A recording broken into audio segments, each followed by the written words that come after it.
Hey, what's up everybody? Bdf 44 coming at you with another video. Alright, so I'm headed out to do my grocery shopping, doing the Hollywood thing. Feeling pretty good. Of course, tomorrow is my psychological testing all the way in downtown. And the way my life is set up, I'm going to be getting up at an ungodly hour to assure I get there on time.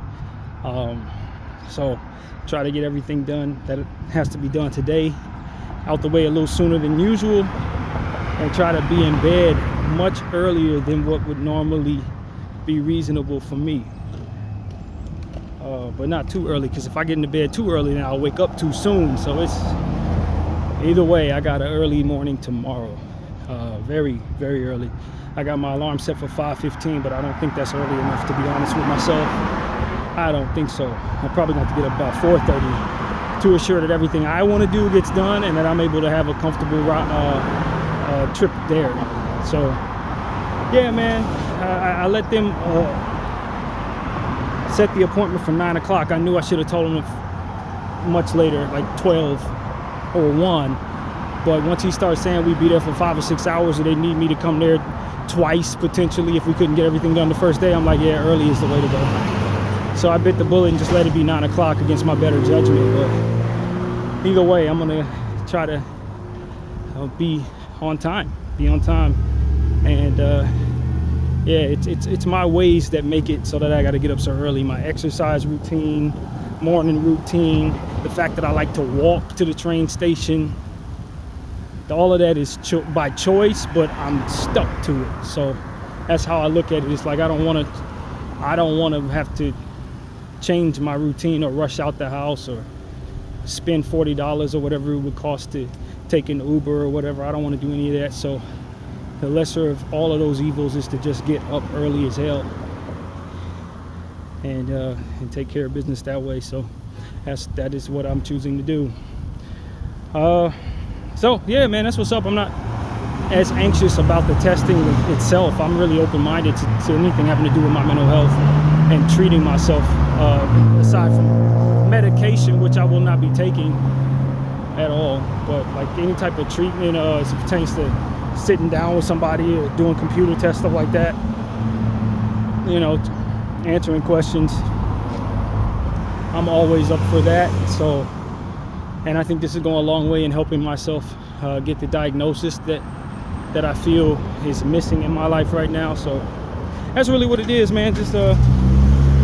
Just trying to take care of the business that is in front of me. All right, so that's really what it is. Of course, we're in the middle of the contract, so I ain't got to worry about leaving the room this week, which is important, because there's a lot to kind of handle with this on top of it. But I'm doing good in that regard. The room has been good. Love the AC, even though it's not nearly as hot as it was when I didn't have one, but it's just fine. Everything's good. So that's what's up with me. Yesterday I kind of spent the day focused on art. I have had myself backed up 3 playlists that didn't have art for it. So I did 2 of them yesterday, the K-list 424 and 425. And I still have the K-list 426 to do art for. I don't know if I'll do that today. I don't think I'm gonna do it today. I'll probably end up doing it on Thursday or Wednesday probably, because I definitely don't see myself doing it tomorrow. So yeah, man, 1 more playlist to go, and then I'll be all caught up. But it was good.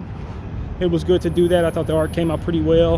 I'm starting to run out of paper too. I don't think I'm gonna buy that today, but probably before the end of the tenure in this room, I'm gonna have to buy myself some more art paper, which is a lot more weight to carry around. I don't know how I'm gonna do this as it pertains to, I got a little more to carry than I want to if I add that to it. So we'll figure all that out as we go. Maybe I can drop off my latest art to my boy T and ask that he put it in storage, because that would take a lot of weight off me. So we'll see how that goes. But yeah, that's what's going on with me personally. Just enjoying my creative circumstances, and been taking care of what I have to do with the house, for exercise and stuff. Just little routine stuff that I've been doing, been keeping up with over the last couple of days. Bible study, paying attention to fantasy football, enjoying the heck out of the start of training camp and Lakers stuff. And so, you know, just little stuff like that I've been trying to focus on, as well as my, you know, keeping up with my sister, who's entered back into my life very recently, and we've been rather close over the last couple of weeks, and communicating with her a lot, and you know, dealing with some family struggles that we got going on, and aside from us too, with some of our siblings and stuff that's going on. So we're trying to manage that, and whatever the best way to do it. So, you know, it's not ideal, the circumstances going on there, and I'm not going to allude to them, because I pride myself on not talking about people's business that's not my own. So, you know, once again, this is one of those. But what I can definitely say is that my sister had a tough way to go growing up in some areas that I was not quite aware of until now. I had some understanding, but it's been explained to me better, and you know, certain things have been pointed out to me a little better. So I don't really know if viewing things the way that I used to view them in regards to my sister and my siblings is the same way to go here. But as I pray about it, I just say, you know, this is just one person's perspective on how things was. I need to hear from everybody in order to get a full understanding of what really went on in their lives growing up, and I just wasn't there, so it's hard to tell. Everybody has their perspective and stuff, etc. So you know, I think this situation requires a lot of prayer on my end to kind of play the role that I'm supposed to play as everybody's big brother. And you know, I grew up an only child, so I don't really know how to navigate certain things that are difficult when people don't see eye to eye, or don't want to communicate, or kind of have grudges and stuff like that. I don't have a clear path to peace, you know what I mean? That's not really my expertise, being an only child. So that's kind of what it is for me, just trying my best to listen, you know, to my sister, and be open-minded about what she's saying. And you know, me and her had a little bit of an argument a few nights ago. I felt like she wasn't really trying to hear my point of view at all. She was more so interested in expressing hers, and you know, we were able to get over that rather quickly. We had a moment, and I think we made up probably within the 5-10 minutes after having that moment. So that was really cool how we were able to do that. And so, you know, I mean, we're in a very good space, I think, and starting to get to know one another. She's very understanding in regards to myself, because trying to manage my own life and also keep up with what she's talking about is a bit of a balance that I'm struggling with at times. Just you know, trying to answer the phone and do art and do all my little things. When the Lakers come around, it's gonna be even more difficult. So it's like, you know, I'm not used to kind of being able to share so much of my time with other people, and phone conversations, stuff like that. That's not really something that I've had to really do at all over the last several years. And my sister's reincorporating what it means to be close in someone's life towards me, and I appreciate her patience in regards to me struggling with just balancing it all. So, you know, it is what it is, man. Definitely want to send good energy to all my siblings and all of my family. Appreciate their support. And you know, segueing from that, there's one thing that I think I want to say to people. Not to say that this has anything to do with my siblings in any way, but just in paying attention to certain things that we've been talking about, I just feel like it brought me to a topic that I think could be relevant to kind of share a thought about. I think without having any children and not knowing how things go as a parent, one thing that I can say that I'm learning is very important is to divvy out your love as equally as possible with your kids. You know, it's natural for us as human beings to connect with some people more so than others.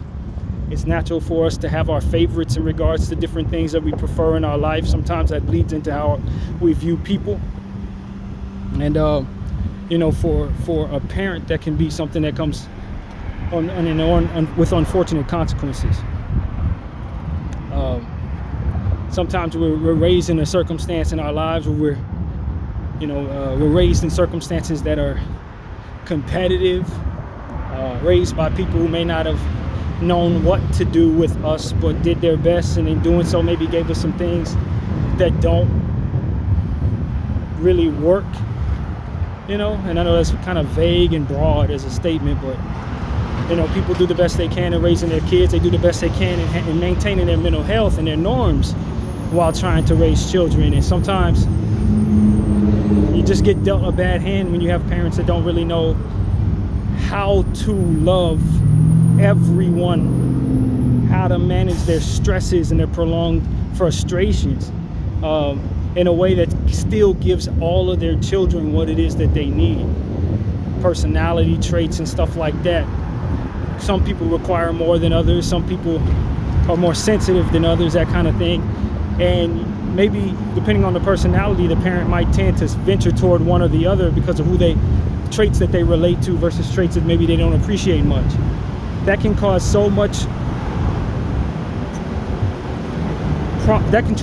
drama in cases such as these, like I'm discussing with you guys. Sometimes parents they do the best they can, but they're not able to connect with everybody.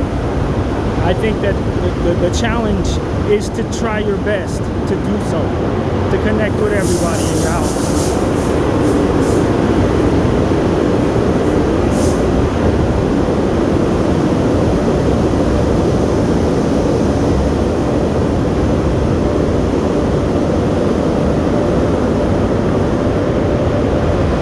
I think a good majority of parents try their very best and let the chips fall where they're made.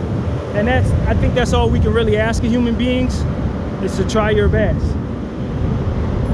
Try your best when it comes to trying to raise your kids. Just try your best, because at the end of the day, nobody receives a pamphlet or a manual that comes with life and telling you how to do this. But boy, does sometimes when you get it wrong, horrible things tend to transpire, or frustration and hurt tend to transpire when you get that terribly wrong, when you don't respect the wisdom behind giving everybody the same amount of love, or making sure that you pay attention to everybody, not choosing such pronounced favorites in your life with your kids, not pinning them against one another and stuff like that, that maybe these are traits that people have as flaws in their personality, but really do much damage when you're trying to raise children. Much damage. You know what I mean? And it tumbles forward to them having rifts with one another. And that's the wisdom to understand. When you raise your kids to pin, if you pinning your kids against one another, or if you heap lofty expectations upon a couple of them and choose the other one as the favorite and that kind of thing, you scapegoat one of them, make it so that they feel like they're unloved while they are witnessing you choosing someone else in the household in such a exaggerated and pronounced way. That causes so much friction in their future. Whether you're around to see it or not, they're going to end up having problems. And you raise your kids in that environment where everybody has a role and someone's more important than the other. Some have to work harder for your approval, while the others don't have to work hard at all. That environment is awful for a child. And so if you have that type of personality, that's going to be bad for your kids, man. If you have that type of pronounced behavior toward your children, where you pick and choose who you like and who you don't, and you treat them accordingly, boys are going to have lasting effects upon them that are negative, and they're going to have a hard time dealing with one another. And so that's what comes to mind, man. Yeah, man, I got love for everybody in my family. I think that from the relationships that I have with my family members, I was never too close to anybody, so I never really got to know people that well. You hear things, this and that, but you don't know how much of that you trust, you know what I mean? But at the end of the day, I have such good rapport with everybody that for me, I just have like a optimistic view on things, you know what I mean, with regards to my own personal situation with my family. I feel like everybody should be able to get along. I feel like everybody should be able to talk it out. I still have memories of people as children when they all got along, but that's not the reality of the circumstance today, and I have to live with that as I try to be right for everybody. You got people in your family that do not talk and don't want to talk, and you feel like, well, man, I wish this person could to chime in because I need their opinion. And you hear them hear it not being appropriate to involve them because there's a rift there, that kind of thing. It's rough, man. It's rough. And so that's really what it is. I think there's some good with my upbringing, having been the younger child, the only child in my household. There's also some things that I missed out on that I probably would have loved to have had too. So it's good and bad with every situation, I'd imagine. But for myself, I think about some of the struggles that have been explained to me, and I'm very thankful that my circumstances were as they were. I truly understand that more now than I ever have. And my mother being who she was, and the relationship that she had with my dad, I was lucky, man. I was lucky. And another thing that may not necessarily relate to my family, but is relevant to say is, and this is just my point of view, I could be wrong depending from a case-by-case basis, but this is just my point of view. Take it if it applies. But I don't think sticking around at the bad marriage for the sake of the children always works out.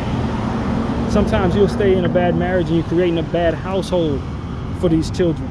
You can find yourself struggling to co-parent for certain.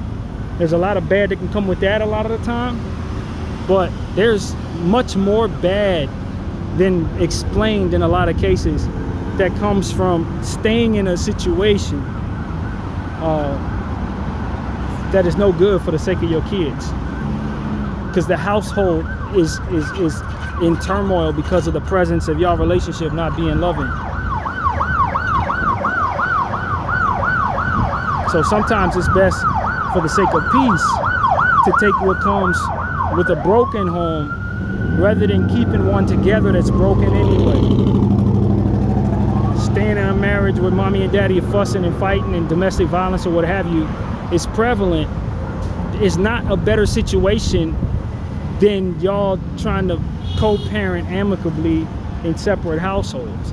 It may come with its negative spaces too, but being in a household with unhappy parents who fight, or unhappy parents who choose favorites based on the resentment they have for the other parent. If this is your favorite, cool, I'm gonna treat them poorly. This your favorite, cool, I'm gonna treat them poorly. That kind of thing. That really is horrible. Absolutely horrible. And it should not be what you consider is best for the children. Y'all do better just splitting up, divorcing, and having the kids go back and forth in different households. Literally.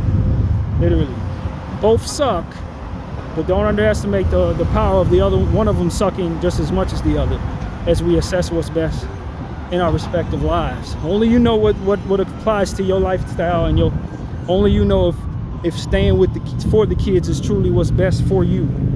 But what I can tell you is, don't underestimate how many problems can come from staying together with somebody that you really do not get along with.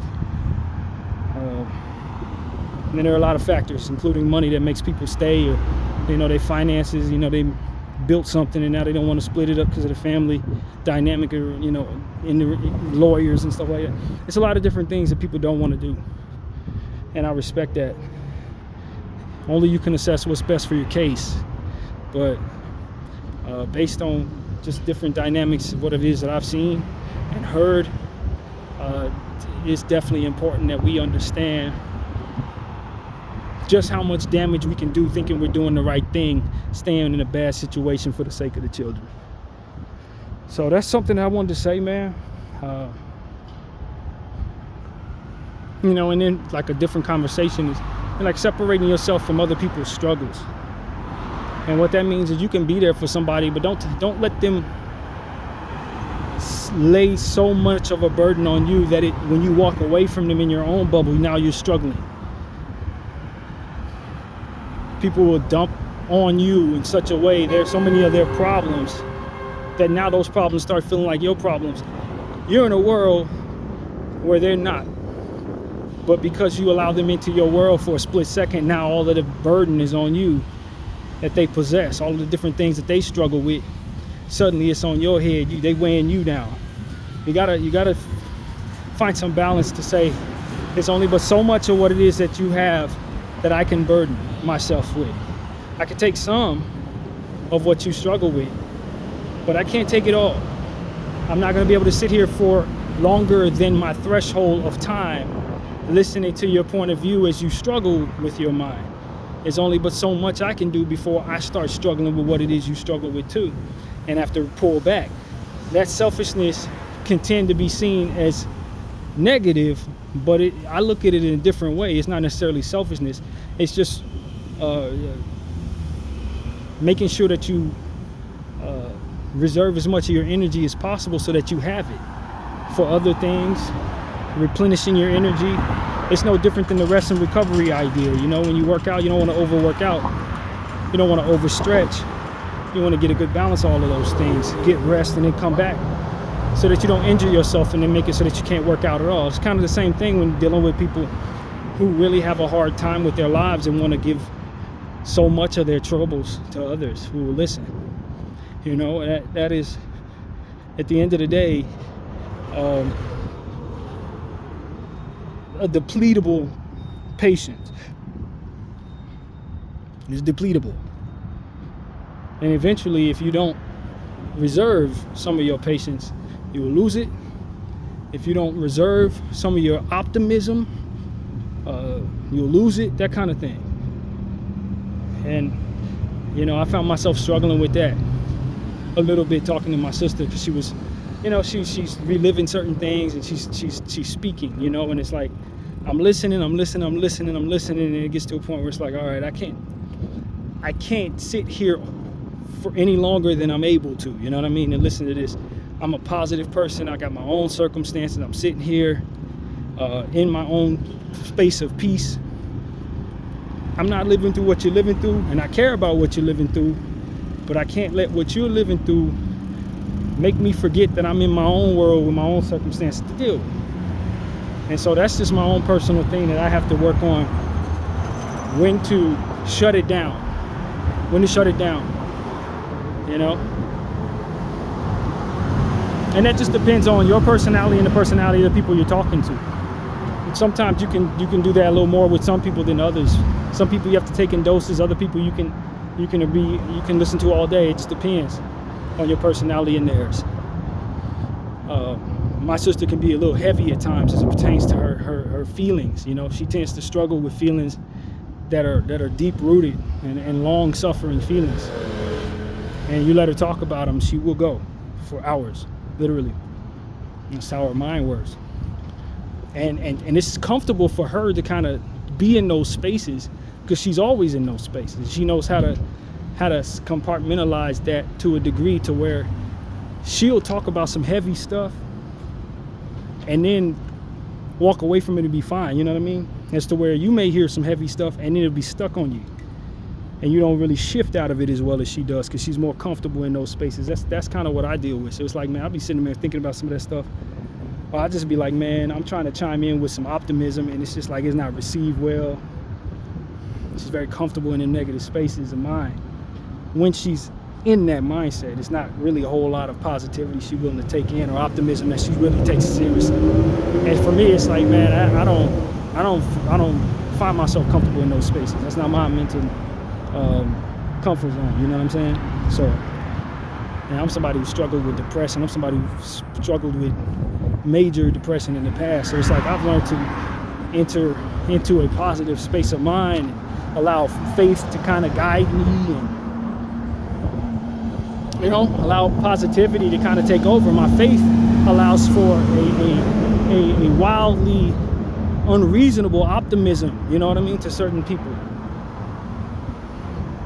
And maybe that can be a flaw in some cases, but not as it pertains to my relationship with God. It allows for me to say, hey man, I don't have to let this sit on me. I can give that to him and leave it alone. And so for me, it's like I think for my personality, I need to be communicating with people who can kind of do that same thing, so that when we have these impossible circumstances from which to communicate with one another, we can fall back on the idea that something greater than ourselves can manage it, or that our morals are not in vain as we assess the bleak in our lives.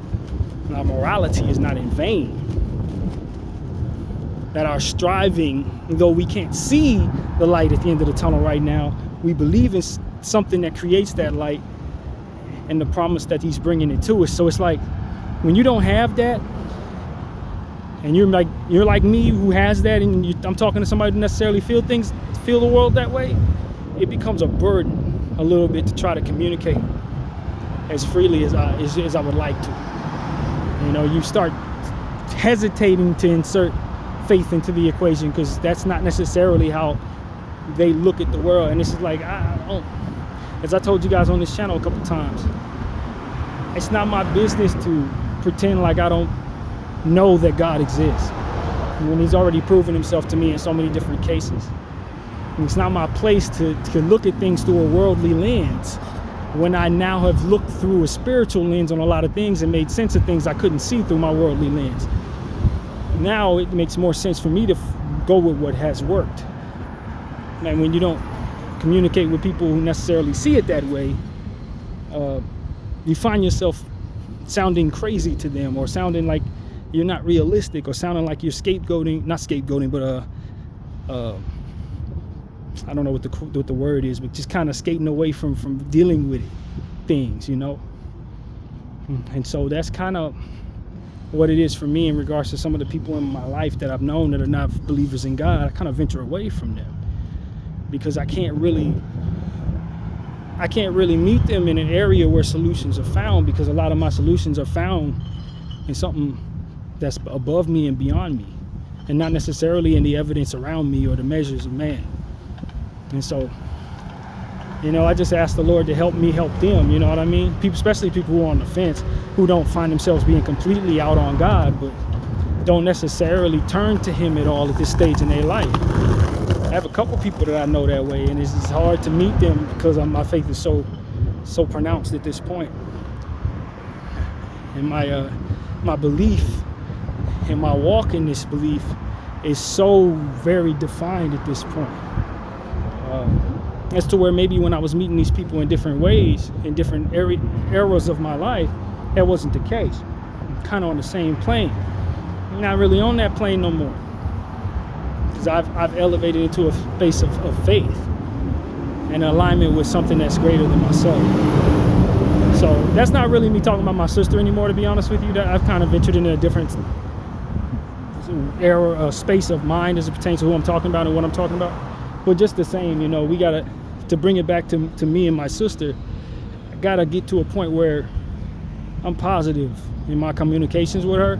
And if those communications aren't positive, then to try to steer them there, and if not, get off the phone. Like, that's just really where I'm at with that.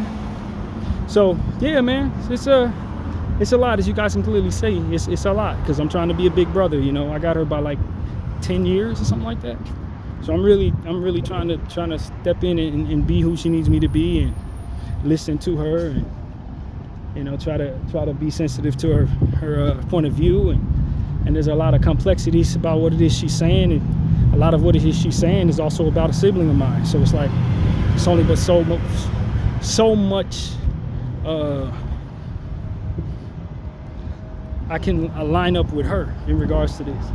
You know, and she understands that, and it's verbalized. She doesn't want me to take sides like that, you know. So I think she understands my position pretty well, and that's the good thing about it. So yeah, man, that's really what it is. I appreciate y'all for letting me vent as vaguely as I'm trying to, you know, without getting into details of people's circumstances. Just speaking the truth about how important it is to, when you have children, to just treat them like they got something to offer, not like there's only a few of them that have anything to offer. You know what I mean? Some people may not be as smart as others. Some may not be as jump as fast. You know, maybe you're a super athlete and you like your kids to be athletic. Maybe two of them are, one of them ain't. That you got to find a way to love everybody equally, or you're gonna raise them kids in a way that ain't good for them in the long run, and then it's going to end up biting you in the backside later on. That's what I learned. And they end up struggling with one another, and they end up struggling with you as you grow older. And so that's a real thing, man. It's a real thing. Try to keep it even with your kids, you know.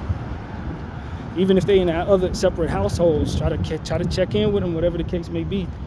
Make sure they know that they are part of your family. You know, that's important. Because one day you may not be around, or you may be too old to take care of yourself, and you're gonna need them to get along with one another. Maybe you have something to leave them, and they ain't gonna handle it very well because of that type of thing growing up. So I look at elderly people who are struggling with their grown children. I say it started back when they was kids. You should have been thinking about all that when they was kids. This is now when you start thinking about that. For the young parents out there, this is when you start thinking about that. So yeah, that's pretty much my point of view, man. You know, context is lacking in regards to certain things. My optimism may not be appropriate for certain things in regards to my sister's situation, my sibling situation. Saying people tried their best, different that. My sister may say, nah, she didn't feel that way. I wasn't in the house, you know what I mean? That type of optimism, I don't think is very constructive. To say, well, it wasn't that bad. Well, you wasn't that there, you know what I mean? You wasn't there. So all I can do is listen to somebody's point of view, nod my head, and say, I'm sorry you went through that, or I'm glad you came out of that. You know, that's really all I can do in situations like this. So yeah, man, that's what's up, y'all. Pray for everybody. I'm sure to fall on my family if you do. And believe me, we all need prayer, man. Know that I'm praying for you. Bdf 44, I thank y'all for watching.